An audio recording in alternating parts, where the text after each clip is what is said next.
What's going on, team? This is Alex with Boss Crypto, bringing you guys a video today on indicators. All right, we've discussed indicators a little bit before. I went into some of the popular ones I see traders using a lot. But this video, we're just going over the ones involved in the Boss Crypto trading strategy. Okay. Now, I'm not trying to present this as some holy grail set of indicators, okay? And there's no indicator that's right or wrong. And it's not like these are perfect. They do what they do very well, and I find they're just really all I need to trade. I don't need 100 indicators on here telling me what to do, give me different signals, right? Just a few simple EMAs and a stochastic, and we're good to go. Okay. So just to give a little overview, all right, I've got on my charts, you'll pretty much always see them looking like this. I'll have a slow stochastic. Okay. And then I'll have my exponential moving average bands, which are what you see here, right? This teal line, these green lines, the purple line, and the white line. And then I'll have a green line, which is usually further away from these exponential moving averages. All right, and this green line is not an exponential moving average, just a regular, simple moving average. Okay, and that's the 200. Okay, a lot of traders use that. You can see it often acts as resistance, support, stuff like that. And then our red line on here will be the pi line, which is a 314 period moving average, okay? And I'll have a whole video where I talk about the pi line and how exactly we use that on different time frames and all that. But I'm not going to go into it too deep in this video just because it'll make it a lot longer than it needs to be. But we'll definitely talk about that, okay? But these are our shorter term exponential moving averages, and these are our longer term simple moving averages. Okay, exponential, simple, exponential, simple, and then a slow stochastic. And that's really all I use. Sometimes I'll throw an RSI up there, but this is pretty much it for the most part. So the reason I like the slow stochastic is I find it does a really good job as far as oscillation, which if you guys don't know, oscillation is an equation of motion. So this slow stochastic is going to be our cyclical component of the model. It shows the ebb and flow of price through time. Okay, when your cycle gets high, it's time to watch for bearish candle setups. When your cycle gets low, right, it's time to watch for bullish candle setups. Okay, and my settings for this, if you don't know, slow stochastic is just a regular stochastic. All right, if we look at it here, this is a lot more sharp, a lot more noise than in this one. So what you do is you go to your stochastic, you go to your settings, change your length, or it might be called smooth, okay, but usually it's length goes to 10. Smooth K is 5. Smooth D, keep it 3. Okay, and you see how this has changed now, and it looks much smoother. That's what we're going for here. Okay, so that's the slow stochastic. And the EMA bands you guys can make by putting in each of these EMAs that you guys see over here.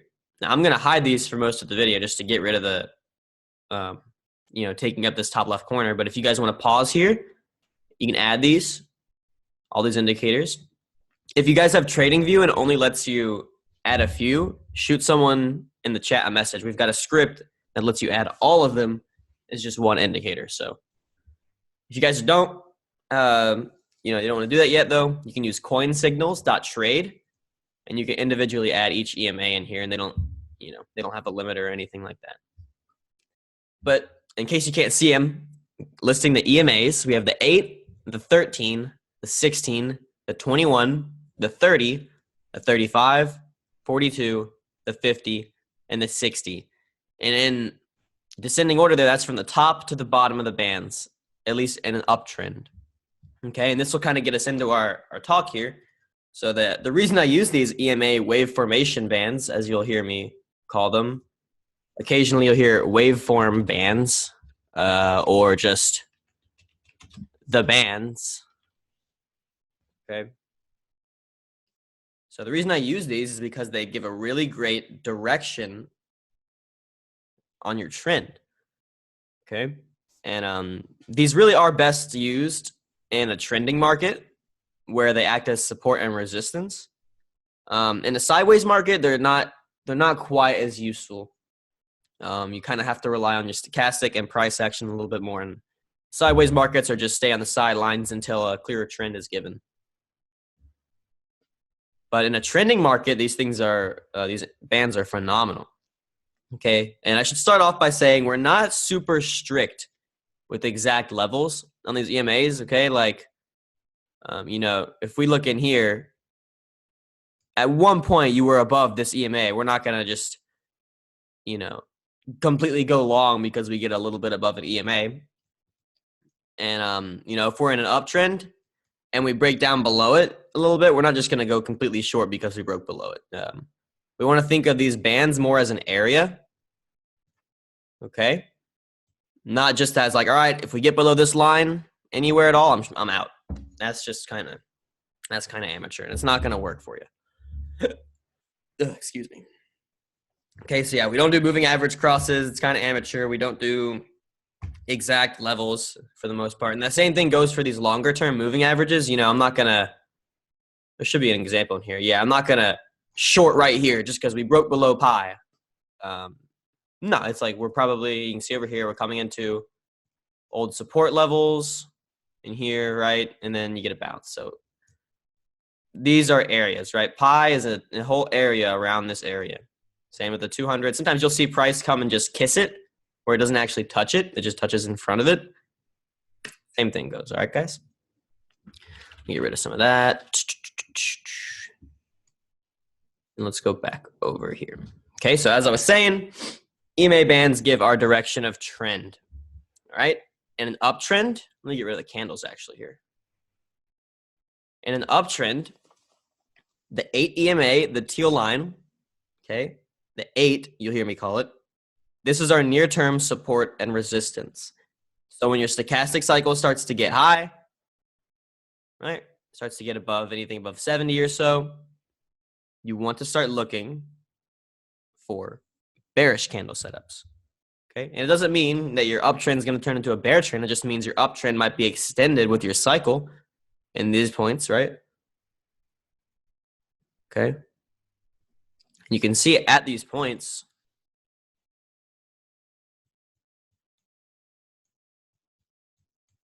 All right, I'll add the candles back just for a bit. You don't even really need the candles for this, though. At this point, you can see price had nice pullbacks with our cycles down. Okay. There, right there. Nice little pullback with our cycle down. And keep in mind this whole time, guys, I'm using logs. So some of these pullbacks might seem small, stuff like this, and it's, a 70% pullback. So just keep that in mind. These little moves might look like not much, but they're actually quite massive.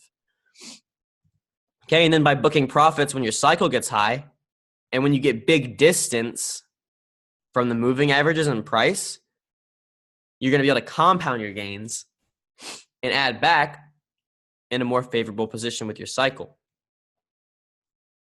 Right? Let me get rid of these again. Okay, and so in the uptrend, the 8 is our top and our near-term support resistance, right? Looking for bearish setups when your cycle gets high, and then the opposite is true in a downtrend. Okay, your bands, you see this? Your bands are in an uptrend, your 8's on top, and then when you flip into a downtrend, your 8 is on the bottom. Okay, and your bottom band, the 60, previously this white line here, is now on the top.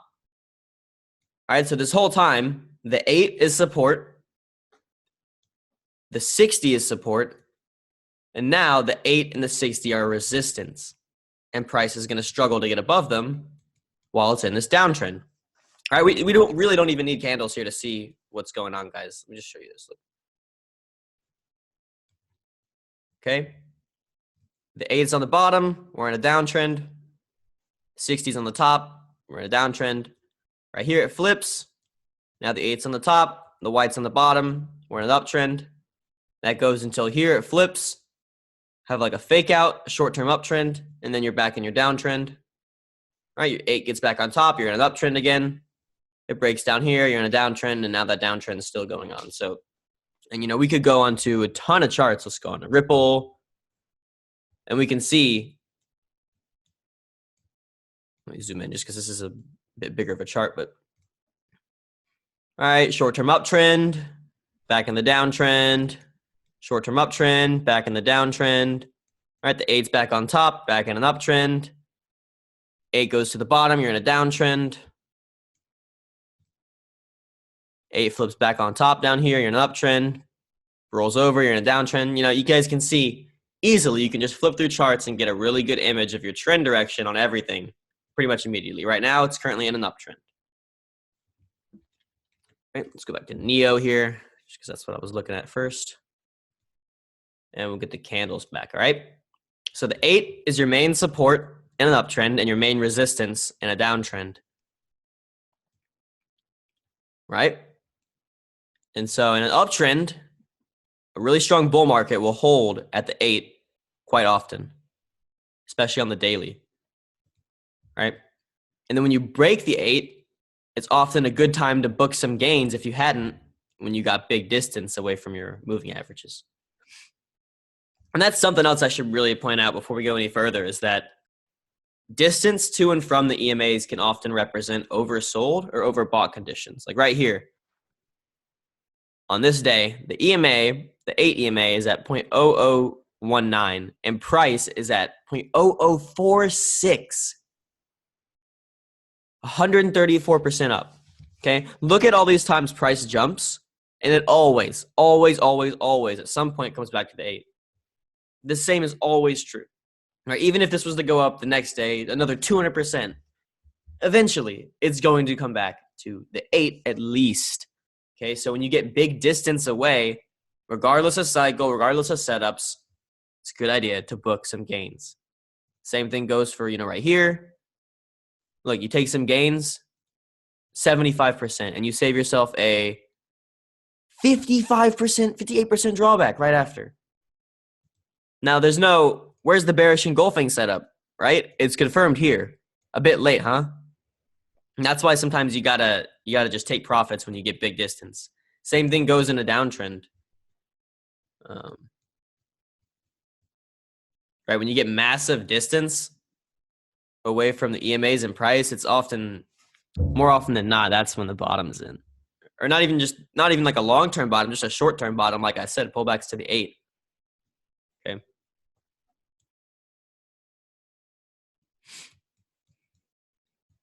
Yeah, so always keep that in mind. Distance to and from EMAs can represent overbought or oversold conditions. These EMAs, they act like a leash, okay?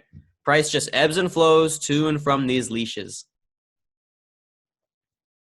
Right? And in an uptrend, as long as we remain making higher highs and higher lows above this 60, we're still in an uptrend.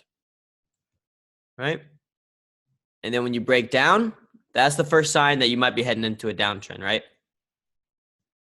So if you were playing this long this whole time, you make a higher low at the bottom of the bands with the bottoming tail set up, and then you stop out, right?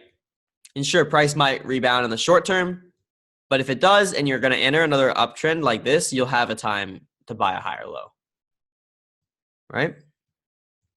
It turns out you do go a little higher, but eventually you return to your lower lows, right? And then now that you've cycled back to pi, back to an old support zone, maybe it's time to nibble back. Our cycle has been back low. All right, now the EMA bands are back bullish. I can start buying dips on my lower time frames. We can see the 8 acting as support. And then once you break the 8, it's a good time to be booking some gains. All right?